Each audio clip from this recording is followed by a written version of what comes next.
Alright, scholars, the fun continues with more Module 4 notes. Let's take a look at what we're doing today. We are in Module 4, I mentioned that. Lesson 25. Lesson 25. We are dividing.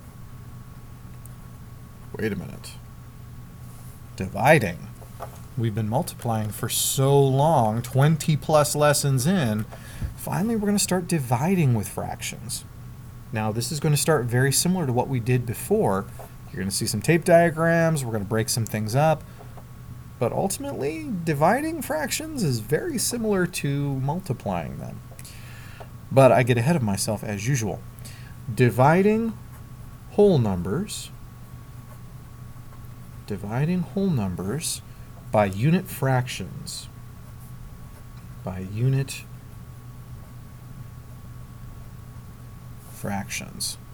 All right.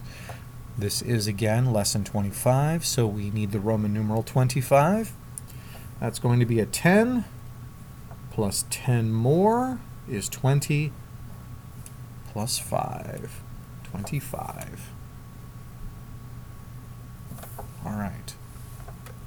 So, lesson 4-25, dividing whole numbers by unit fractions. We've got a little bit of vocabulary we're going to start with, not a ton. There's not a whole lot we need here. We're going to be working with the same concepts we have been working with, so I'm hoping that this will feel fairly familiar. Now, for this, we need to make sure that we are still using the correct definition for fractions. Please remember that fractions are equal parts. This is what I mostly want to emphasize. Sometimes the sketches we do are not perfect, things do not look equal, but if we're labeling it as a fractional part, if it is 1/2, 1/3, 1/5, then all the other fifths are equal to it. Each fifth, each half. We'll talk more about that in a minute. Equal parts of a whole. All right. Fractions are equal parts of a whole. We know that. Now for number 2, unit fraction. A unit fraction. We have mentioned this. I don't use it quite as consistently as maybe I should. Unit fraction is any fraction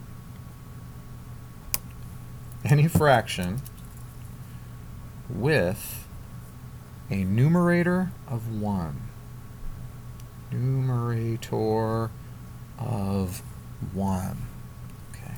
Unit usually means 1, means just a single thing, so that makes sense.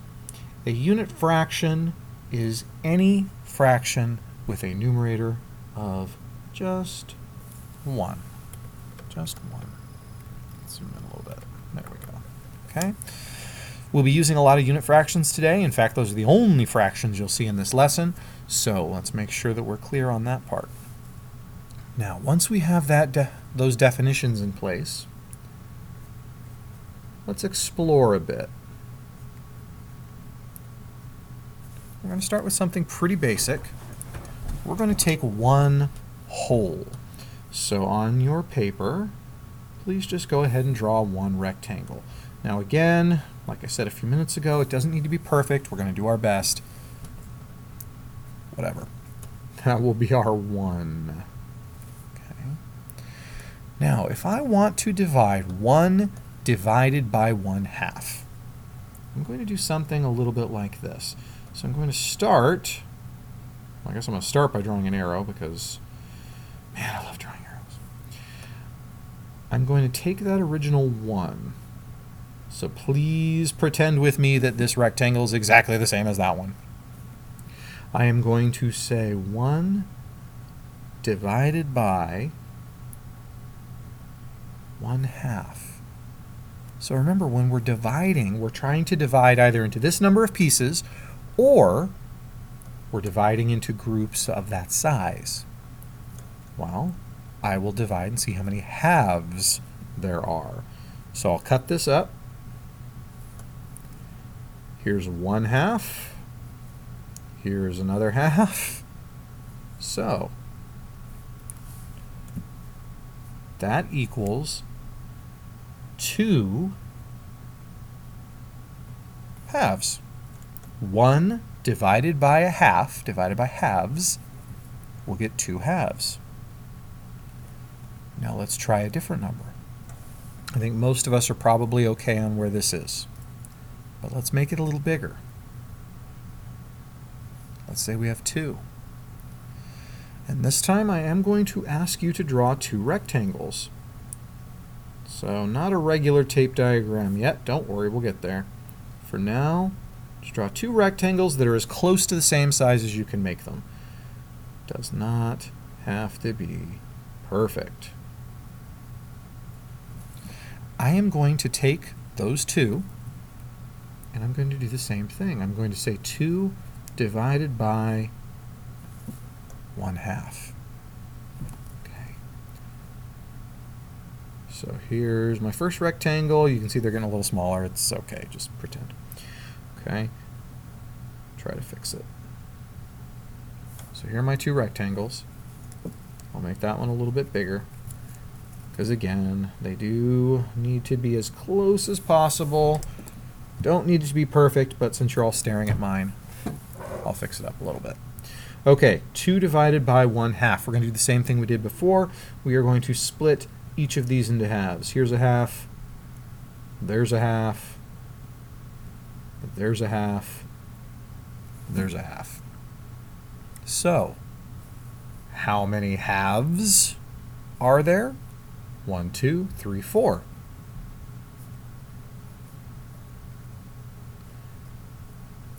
Okay. So 1 divided by 1/2, there would be 2 halves. There would be 2, basically, would be your answer. Okay. 2 divided by 1/2 would be 4 halves. 4 would be your answer. Let's kick it up a notch. 5. Now, some of you might be noticing a pattern. If you're not seeing it yet, we're going to talk about it shortly. But yeah, you're going to have to draw 5 little rectangles. You can make them smaller this time, though. We don't need to make them quite as long and luxurious as the ones up above. Just do the best you can to make them close in appearance, close in size. That'll be good enough. Okay. So we take our 5, and as I'm sure you can probably already guess, we're going to divide to see how many halves are in there. Now again, if you know the pattern, you might already know the answer, but we're going to go ahead and draw the rectangles and split them up just so we have the visual. Okay.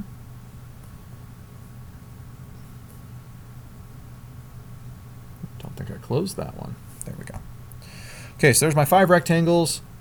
Cut it in half, cut it in half, cut it in half, cut it in half, cut it in half. All right. That is a lot of halves. As soon as I'm done labeling them, we'll go ahead and count them to see just how many.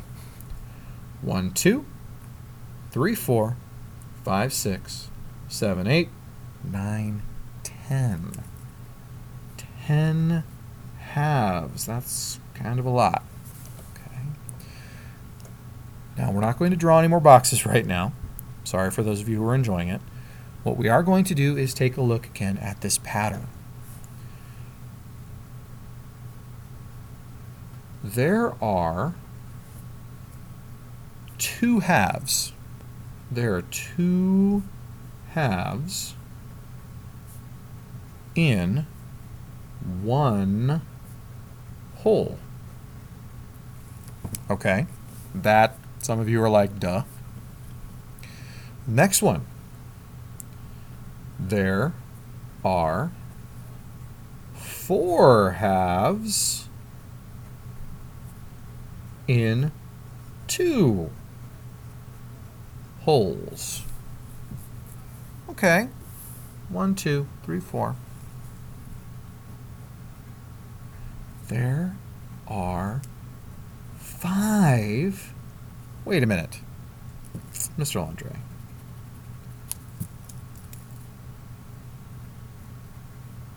I'm thinking about 5 wholes. Because we jumped a little, we didn't do 3 or 4, we've jumped straight to 5.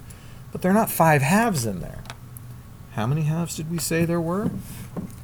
There are 10 halves in 5 wholes. Now, if we had taken the time to do 3 wholes, 4 wholes, I think you would have noticed a bit of a pattern over here. But I didn't really want you to notice that so much as this pattern. How do I get from 1 to 2? 2 to 4? 5 to 10? What am I doing each time? What I want you to think about, the pattern that I want you to notice, when you are dividing whole numbers by unit fractions, you can take a shortcut and just multiply the whole times the denominator. We'll just put denom. Denom, nom, nom. The denominator was 2, right? We're dealing with halves. 1 times 2 is 2. 2 times 2 is 4. 5 times 2 is 10. If I had 7 wholes, 7 times 2 would be 14 halves. Now, this only works when you are dividing a whole number divided by a unit fraction. But it's a cool little trick, and we can use it, if we keep it in mind, we can use it when we're moving forward through a more complicated division to help us figure out what we're doing. Now, we'll do a couple quick examples. And again, I hope that they will be quick. Let's go to letter C. Examples. All right. Let's start with 3 divided by 1 over 5. Now, whole number divided by a unit fraction.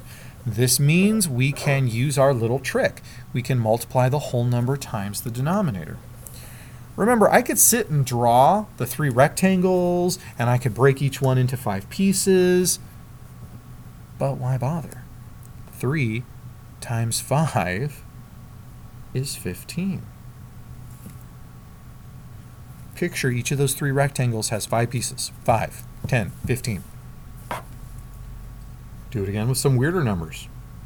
Throw some more prime numbers out. Well, I guess those are prime too, huh? 1 over 7. 11 divided by 1/7.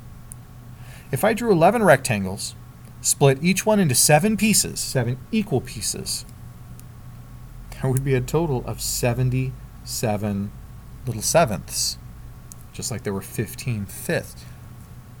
It would go in 77 times. Again, I'll give you a ridiculous one. 230 divided by 1/3. That looks bad, but it's not. All you have to do is multiply the whole number times the denominator. 3 times 0 is 0. 3 times 3 is 9. 3 times 2 is 6. Okay, all done. If I drew 230 rectangles and split every single one into 3 parts, you would have 690 little pieces. We're not doing that. In fact, this is all we're doing for right now. If you have any questions, record them, put them on a sticky note, or write them in your notes. We'll go over them in class. Please make sure that you're ready to do some of this in your Learn book when you return to class, because you will see some items very similar to these, and very similar to this in the Learn book. But for now, that's all. I will go ahead and leave you here. Thank you, ladies and gentlemen. I will see you in class.